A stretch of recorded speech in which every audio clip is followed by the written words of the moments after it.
I think the violence in the movie, there might be some censorship in certain territories, but I think that for the most part it's okay in its domestic country. I don't know too much about other territories.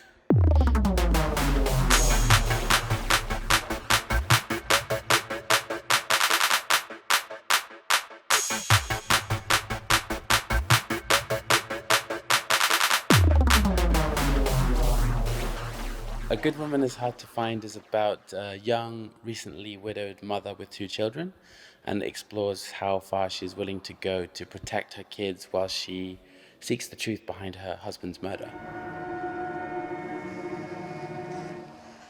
And then from the police, No.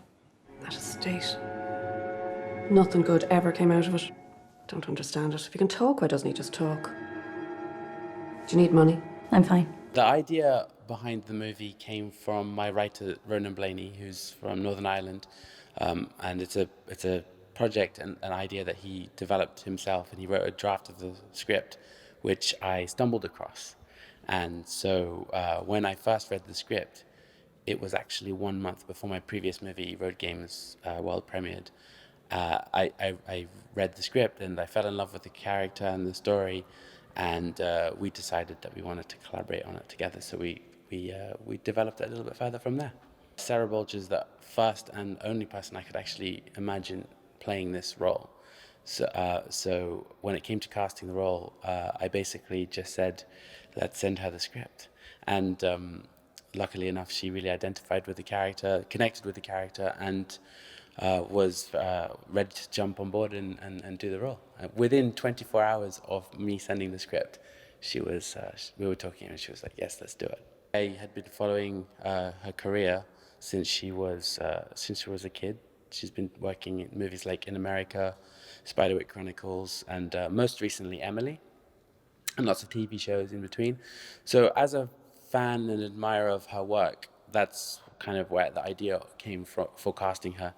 And so that's how I knew of her. No, get out!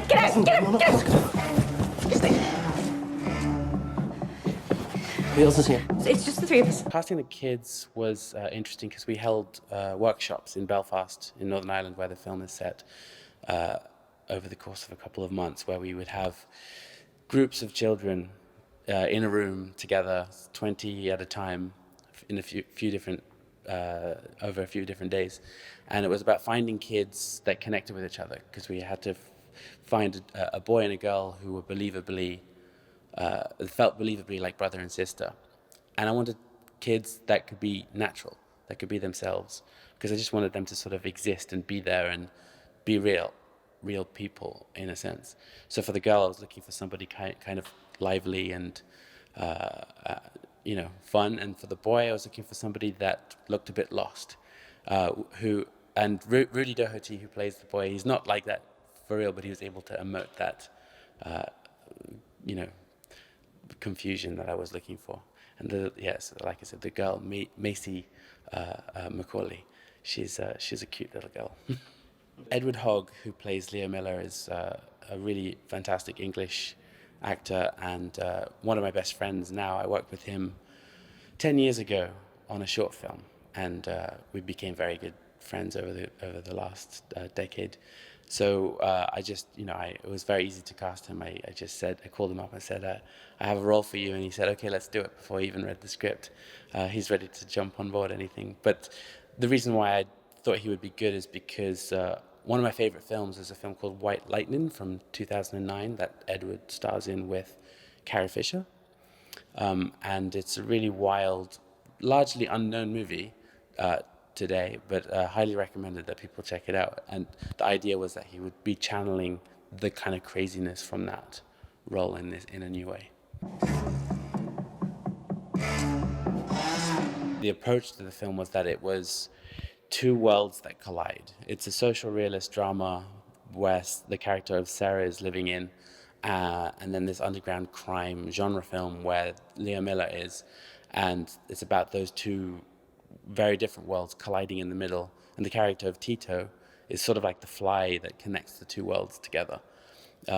Tito, played by Andrew Simpson, who was the lead in my previous movie, Road Games, which another easy person to cast because we had that shorthand that having worked together already. It was very clear at the beginning to shoot the movie in anamorphic cinemascope because I like wide images. But also, I was playing very much with Sarah's isolation, the character Sarah feeling very isolated in her world. That's why there's a lot of drone shots, like establishing shots of the city where you see these sort of like big open spaces, but then she's basically all alone in this big space. Two little kids who just lost their dad. I got nowhere to stash this. I don't want any part of this. I don't. Nobody knows I'm here. Nobody knows this is here. It's perfect. 5 days. The music is one of the most important aspects to me when making a movie. It comes before images even, because a lot of my inspiration is drawn from sound and music. And so very early on, I knew that I wanted to work with this composer. His name's Matthew Pastoll from Nashville in Tennessee. He's a good friend of mine. I've known him for probably 7 or 8 years now. He's worked on a couple of short things with me before. But he had never done a feature.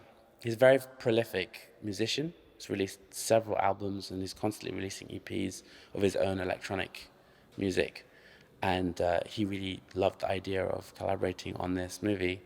I just knew that his energy and approach would bring something raw and energetic to building up the suspense and the tension in the movie. And it was one of the most important collaborations on the film, working with him, because even during the editing process, he was composing music whilst scenes were being edited, rather than waiting for the finished edited scene to lay down the music track, which is the more traditional method. They were happening simultaneously. So I'd send him an edited scene, and he would compose music to. He'd send it back, and then oftentimes I would re-edit the scene to the music, or we would be inspired both ways to alter some of those things. So, as I say, the music is a very important element to me. I give you a cut, everyone's laughing. I can't have drugs in the house. How important is violence in the movie? Well, I think it depends on the story and the approach to the violence. I think, yeah, there's a fair amount of violence, but most of it is off-screen or implied, and it's whether it's relevant to the story. That's just how I approach it. I'm not the type of person that likes to glorify violence. I think it really depends on the context, and I think it's kind of carefully done in this movie in that sense. So the kids actually knew, well, especially the boy, knew pretty much all of the story beats of the movie. Obviously, the parents of the children knew exactly what the content of the movie was and what happens over the course of the film. But yeah, I'm pretty sure that the parents discussed roughly, not in too much detail, but roughly what happened. And often the boy would ask me in certain moments, is this before or after this really violent thing happens, so that he could understand his character, which is kind of cute because it was his first production. He had never made a movie before, and to be asking him those kind of questions was it was fun. I stole that bag off Miller's mom. I'll be looking for you. Sarah, you have 2 children. I know. The toughest challenge for this project was every single day of shooting the movie, because it was just a very, very hard film to make, because we had 20 days to shoot it, which was quite a tight schedule. It's a co-production between the UK and Belgium, so we filmed most of the film, shot most of the film in Belfast, but we had a set build in Belgium. So all of the interiors of Sarah's flat and her apartment is actually a set in a small town in Belgium as part of this co-production. But during the pre-production, actually 1 week before we were due to start shooting the movie, I was told that we had to reduce our shooting schedule a little bit because we were slightly over budget, having built the set. And so I was looking, I could probably reduce it to 19 days. It's already tight as it is. But then they said, no, you have to cut 4 days. So we ended up shooting the movie in only 16 days. So that's why I say it's a very difficult film to make. No, this is the director's cut. I edited the movie, and I'm very, very collaborative, so I tested the movie a couple of times. We got lots of feedback, and I worked closely with my producers. And the final cut of the movie is the cut that I am happy with. You've got to make compromises sometimes and listen and feel how audiences react. But this is the film that I'm happy with, and I'm not going to be editing a new version of the movie. So right now the film is touring film festivals. It only just launched in the last couple months or so. Fantasia and Fright Fest had like a joint world premiere thing between the two festivals. And now it's touring around Europe, and it will go to America. But it has a theatrical release date in the UK at the end of October 25.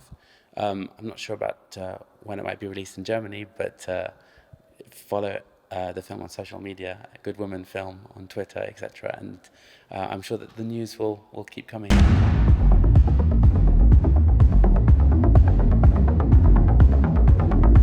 I'm aware that your husband died. He was murdered. Oh, right. At the end of the film, there's a suggestion that it might continue. And actually, I can give you a hint that Sarah's story is actually not over, and that there will be more in some context at some point soon. It must be difficult for you.